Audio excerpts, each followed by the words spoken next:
Одоогоос 22 жилийн өмнө Америк нэгдсэн улсын Феникс мужид тэнгэрт нэгэн үл мэддэг сонин гэрлүүд харагдсан байдаг. Феникс хотын тэнгэрт хаанаас ч юм гинэт гарч ирсэн уг нууцлаг 7 гэрэл агаарт ямар ч хөдөлгөөнгүй зогссоор байсан юм. Уг нууцлаг гэрлийн учрыг олох гэсэн хотын орсон шүүгчид тэр дайруу цагдаагийн газар болон үндэсний аюулгүй байдлын төв рүү уудсдаж тэнгэрт хачин чихтэй гэрэл харагдаж байгаа тухай мэдээлсэн байдаг. Эхэндээ хүмүүс үүнийг ямар нэгэн агаарын нис хүчний цэргийн туршилт гэж бодож байсан боловч энэ нь тийм биш байсан юм. Үүнийг анх харсан гэрчүүд ярихдаа эхлээд тэнгэрт 3 ширхэг гэрэл гинэт хаанаас ч юм гарч ирээд удалгүй тоон улам их болж 5, 6, сүүлдээ 7 гэрэл тэнгэрт анивчиж эхэлсэн байна.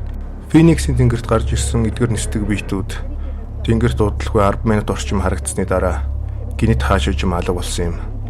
Энэ үйл явдлын дараа маргааш нь бүх Америкийн хэвлэл мэдээллээр Фениксийн тэнгэрт харагдсан гинцдэг биетүүдийн тухай мэдээлэл тасралтгүй гарч байсан бөгөөд үүний талаар тодорхой хариулт авах гэсэн ард иргэд их баригчдаас тодорхой хариулт авч чадаагүй юм.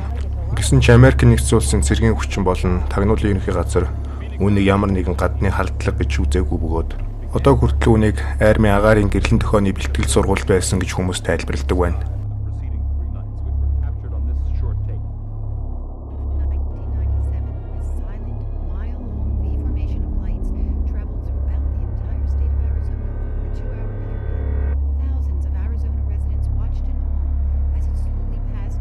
Тэгвэл саяхан буюу энэ сарын 22 болон 23-ны шилжих шөнө Фениксийн тэнгэрт эдгээр гэрлүүд дахин харагдаж эхэлсэн бөгөөд хотын дээд талд 1997 онд харагдсан Фениксийн гэрэлтэй төстэй 4 тод гэрэл харагдсан байна.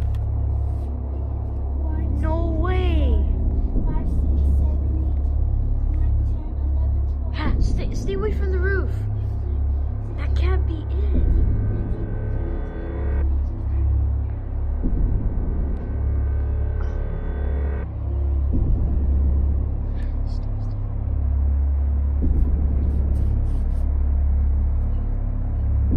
Сонирхогчийн дүрс бичлэгт буусан эдгээр нууцлаг гэрлүүд агаарт мөндлөх хөдөлгөөнгүй удаан тогтож Феникс хотыг дээрээс ажиглаж байлаа.